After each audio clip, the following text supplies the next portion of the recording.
No problem in the Gambia. Welcome to Smiling Coast of Africa.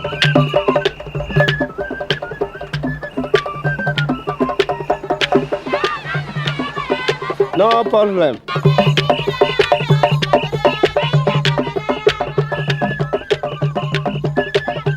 No problem. No problem. No problem. No problem. No problem. These people are on holiday in one of the poorest countries in the world. It's just the sheer poverty. You know, when we've travelled around, like yesterday we did a day's trip right out, away from the tourist place, and I was just astounded how poor they are.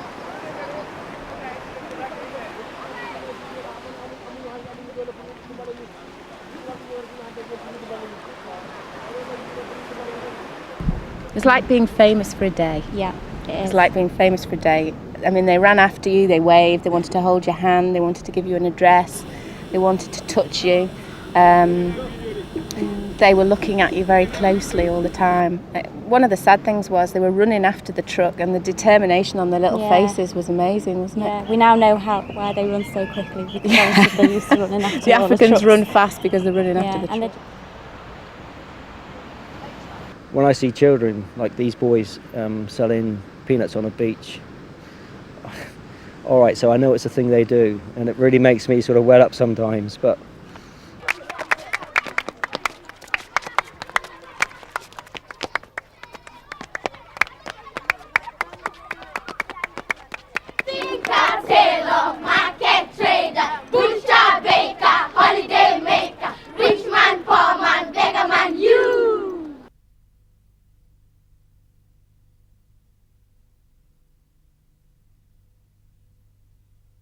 When I grow up, I want to be a tourist. The Gambia, West Africa.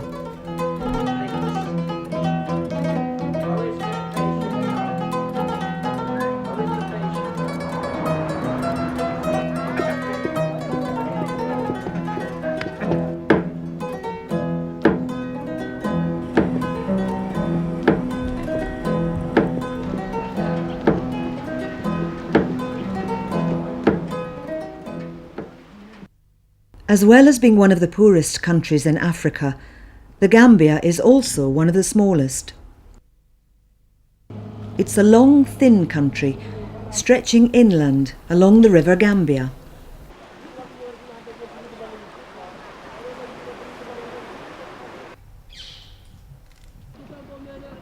People have lived here for thousands of years, but the Gambia as a nation-state has only a short history. Like many African states, its borders were imposed by European countries who took control of Africa in search of power and wealth in the 19th century. For many years, the Gambia was a British colony, its people subject to rule from abroad.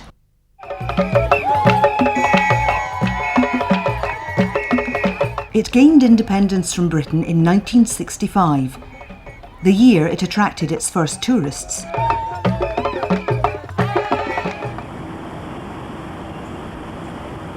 Now something like 130,000 visitors come to the Gambia every year.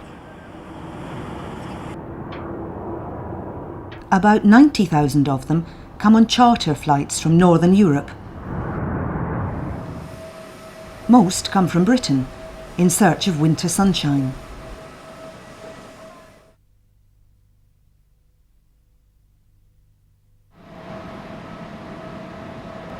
On the face of it, tourism has brought great benefits to the country.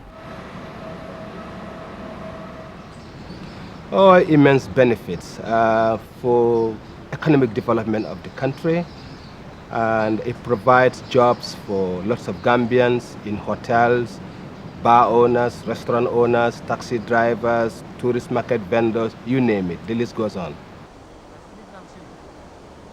And the money from tourism spreads far beyond the frontline holiday workers. When I benefit from the tourist industry, 10 people will benefit behind me. But when I don't benefit, 10 people will suffer. Tourism is all the more important because the country has so few other ways of making money. It has farming, and there's fishing.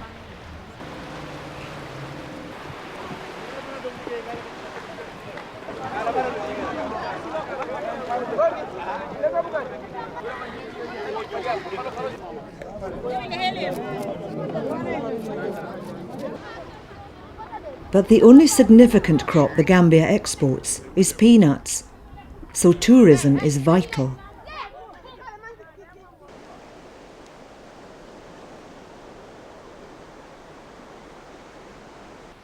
But tourism has brought problems. Some are down to the holidaymakers' ignorance of local customs.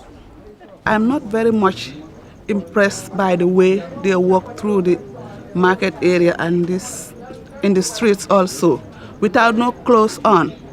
It's very weird, people don't know that, so people start to look at them.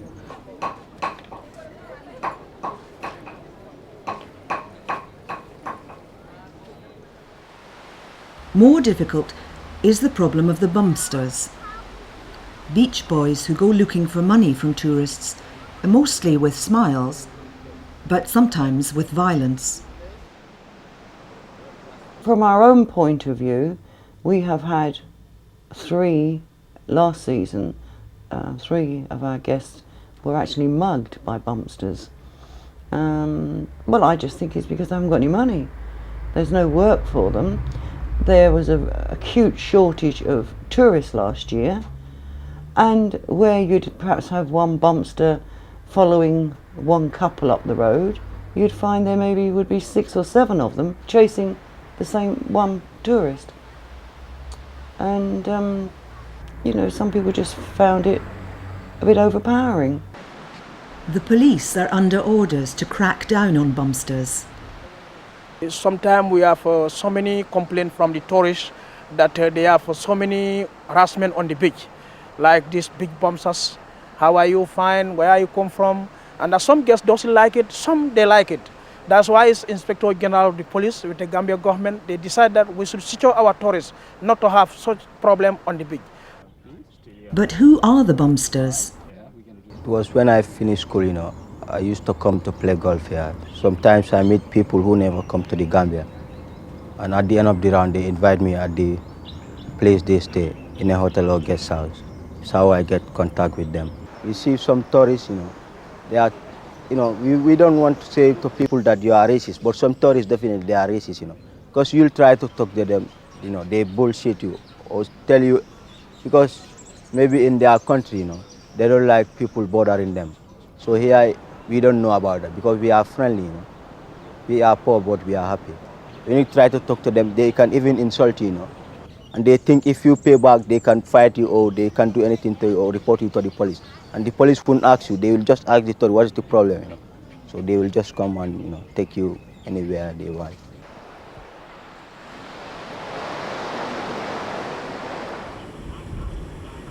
In an effort to solve the bumpster problem, the government has recruited some of them to be official tour guides.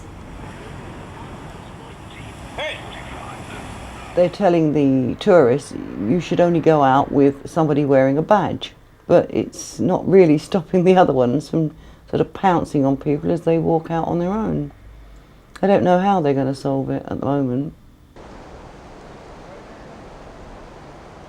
At the end of the day, the bumpsters aren't a cause of the Gambia's problems, but a symptom of high unemployment, of poverty, which tourism is failing to cure.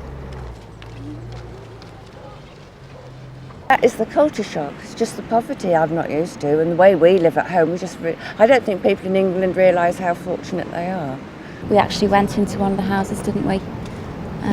Which is an eye-opener, really, compared to what we live in England. They want to give you their address and they want to have you as a sponsor for them in lots of ways. But I think by doing that, you're really only helping an individual rather than helping the whole community, and it's the whole community that needs more help.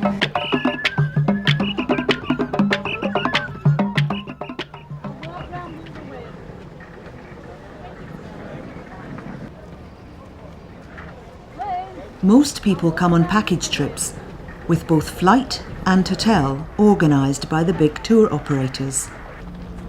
So from the outset, a large part of the tourists' money never reaches Gambians at all. Most of the tour operators and transporters, some of them are foreign in the country, and the money they are having, they are taking it back home. Instead of in the Gambia here, it's going back home. Tourism guest houses, which are in most cases owned by Gambians. Through this, at least the money can stay locally. But if they only look towards contracting bigger hotels, and some of the big hotels are foreign owned, of course the resources of this country will finally find themselves out of this country. And once the tour operators get holidaymakers to the hotels, they make it very easy for them to stay there, hardly leaving even to go to the beach. I wish a lot more people actually would come from that hotel out onto the beach and really mix with the local people, because I do think that a lot of people do get the wrong impression sort of being behind there. As the guys on the beach up there, on the juice bars, they say, well, you're actually in prison there. So I say, well, I'm out on parole every day then. Local craftspeople suffer lost trade because of the way holidaymakers are organised by the tour operators. Local people get less opportunity to contact, and they get less opportunity to promote and marketing the product that we're having here in the Gambia, because of tourists are mostly, guided into a special way that the people who are benefiting more are the people who are the big investors who are investing, like the hoteliers and the tour operators, these traveling agents. Some tour operators even warn of the dangers of being attacked if visitors go out alone. So why do the tour operators say that then? Are they trying to scare tourists? They will not call it scare. They're doing that for their business, because if the tourists stay in the hotel and spend the money in the hotel, it's just money, They're doing that, just want people to stay in the hotel, spend the money in the hotel, and spend the money with the tour, that they build their own tours.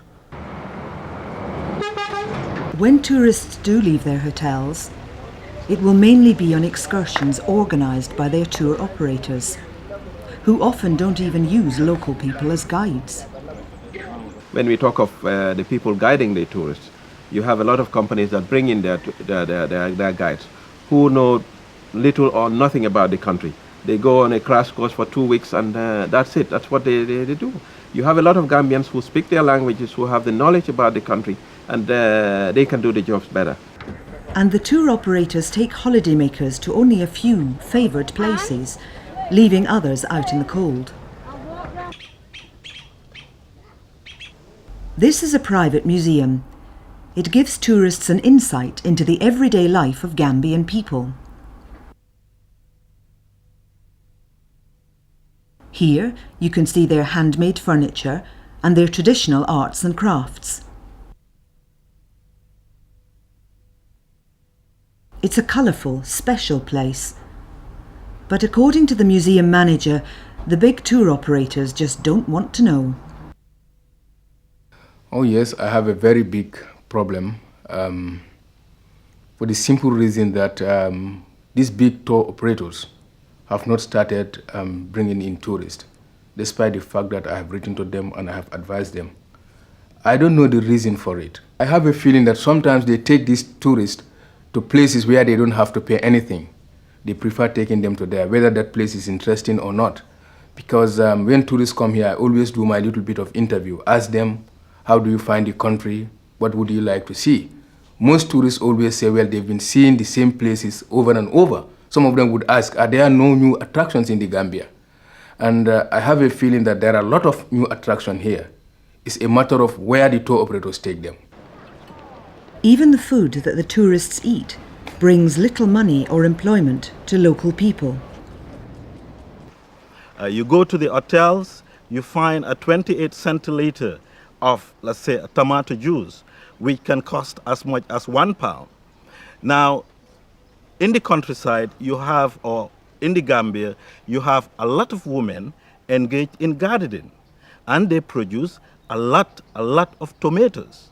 Now, what is wrong with developing the infrastructure, developing large-scale industry that can take that tomato juice, put it into cans, squeeze it and put it into cans for tomato juice to be sold into hotels? But this is not the case right now. Most of the foods in the hotels and other tourism development infrastructures are imported.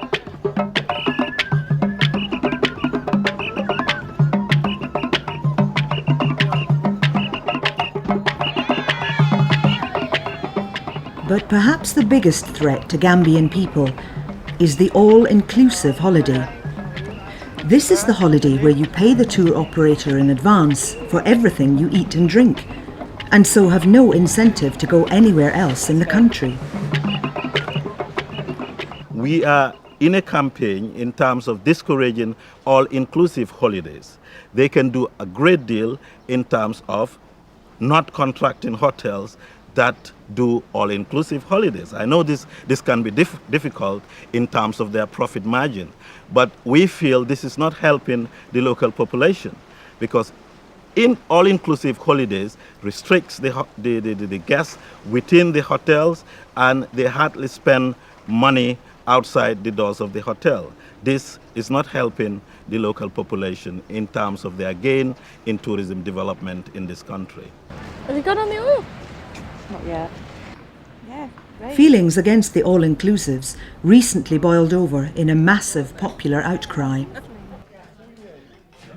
So massive, in fact, that the government decided to listen to the locals and ban all-inclusive hotels, which was an entirely amazing thing to do for the smallest country in Africa, which is wholly dependent on tourism for its main foreign exchange. This didn't last for long enough, regrettably, because although the operators initially conceded, they put sufficient pressure on the government for them to have to retract the ban.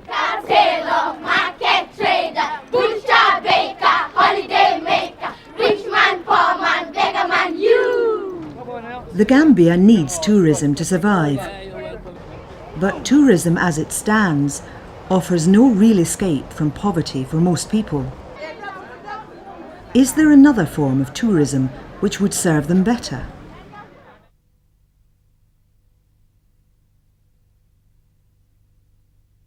Community-based tourism means tourism that's going to benefit local people, but more importantly that's being managed and run by local people rather than outside interests, because Gambian people best know what's good for Gambia and what's best for them. At its simplest, community tourism means visiting the community. They will be celebrating their independence celebrations somewhere around the 21st of this month. And they're seeking for donations. As we pass by, we would give them something. If you'd like to give them something, as we pass by, you can just drop it in that box. That is obligatory, it's not compulsory if anybody wishes to do so. And unless you've got questions to ask. The tourists get to see a real Gambian school. The Gambian school gets much needed donations.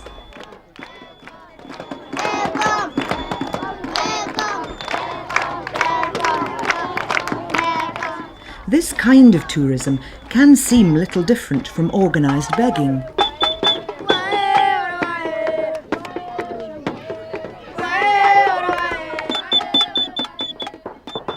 But other forms of community tourism involve actually selling things to the visitors.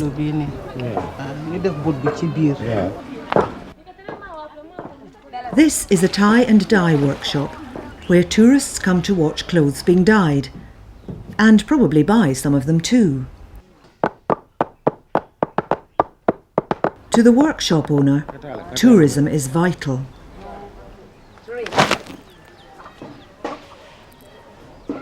The benefit of tourism here in the Gambia is very big because we almost depend on that. I mean 75 to 80%. And that's where we get our incomes from. So it's very important for us here, especially me and my mom, because that's all we know. There are many Gambians keen to sell what they make to the tourists, if only they get the chance. Let them come out from the hotels and meet the local people, see what they are doing, and listen to them, talk to them and listen to them, and patronize them, buy what the local people is producing. So buy local. Buy local, yeah, buy local.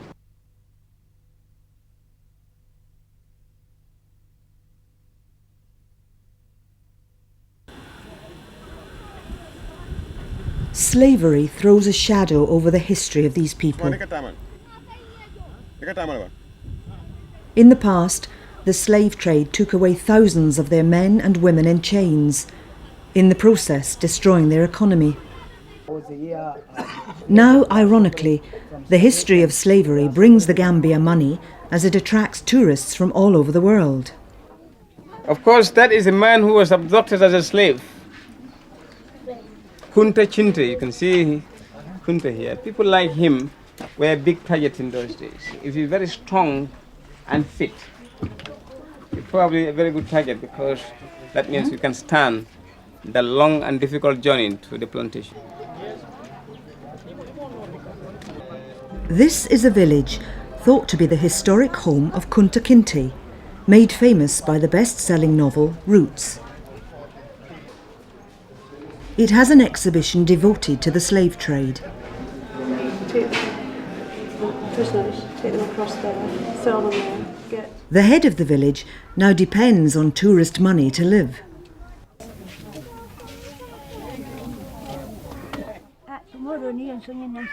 I thank God for receiving tourists here. And the benefit I get is the token donations they give me. What they give me is what I survive on, me and my family. Sometimes they'll come and take pictures of me and videotape me without even giving me a token amount of money. What I get is what I and my family survive on.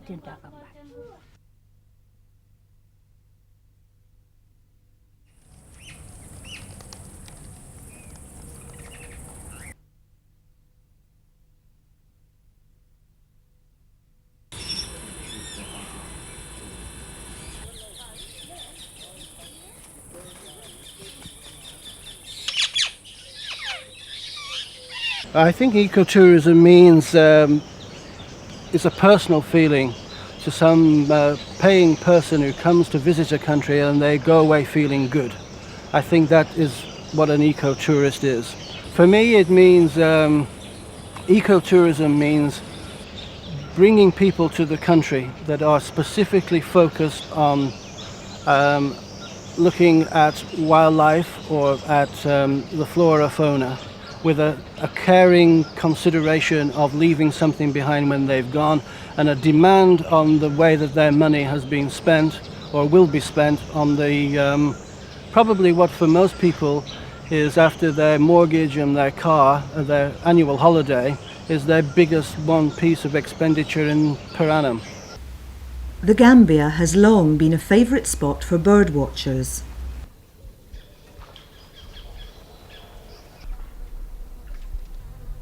Unfortunately, some of the most interesting things to see appear in the rainy off-season, when there are few flights to the country.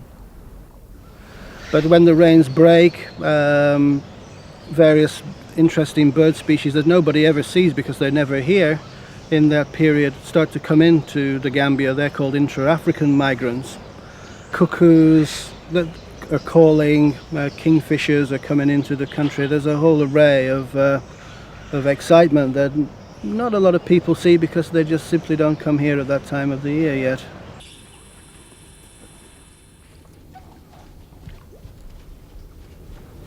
Local guides can show visitors much more than the big tour operators. You have so many areas in Gambia for bird watching that these tour people, they don't know about them because, they don't know very much in Gambia, that's why. But it's so many islands in Gambia that if you're interested for watching, bird watching, you will see birds that you never see. And the other thing is we have so many monkeys in Gambia. We have my monkey island that people, they don't even know about, you know. So many things that tourists don't see yet in Gambia. So.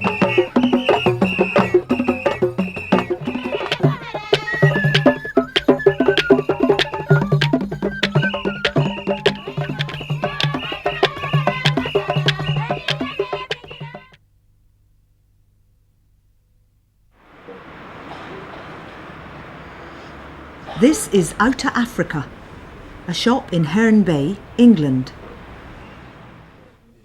Don't look towards me. Ali is from the Gambia. He and his wife Anita sell African art.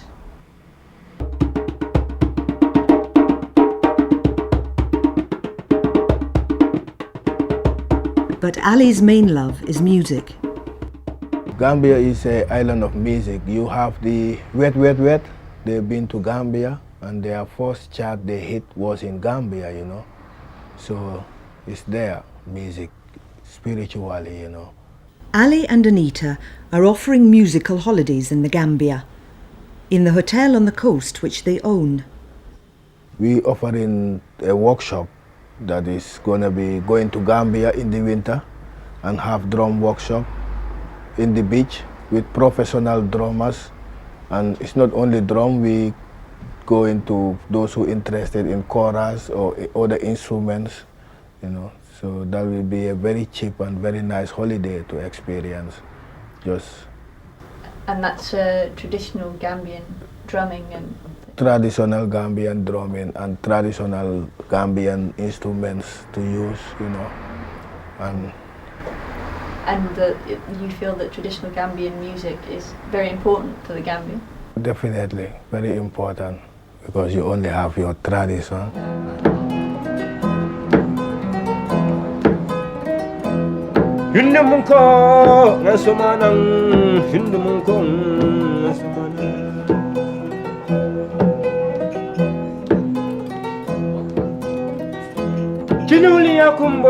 Music has great potential to attract people to leave the beaches and visit the community.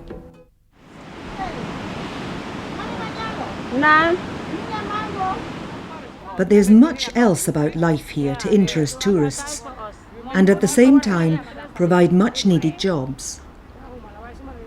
A number of community-based alternative tourism projects have been set up. But they currently account for a very small proportion of the visitors. And they all face the same critical problem, a shortage of cash. Right now what we've got is an eco-tourism concept and lots of debate, lots of ideas, but the issues are that we've got no cash. There are a lot of activities that need money and government is not prepared to spend that money on these activities. And it's a shame that whatever you gain is just kept back. The tourism budget has been almost the same for the past 30 years. And considering the earnings that government derives from tourism, it's enormous, and this is not pumping into the sector.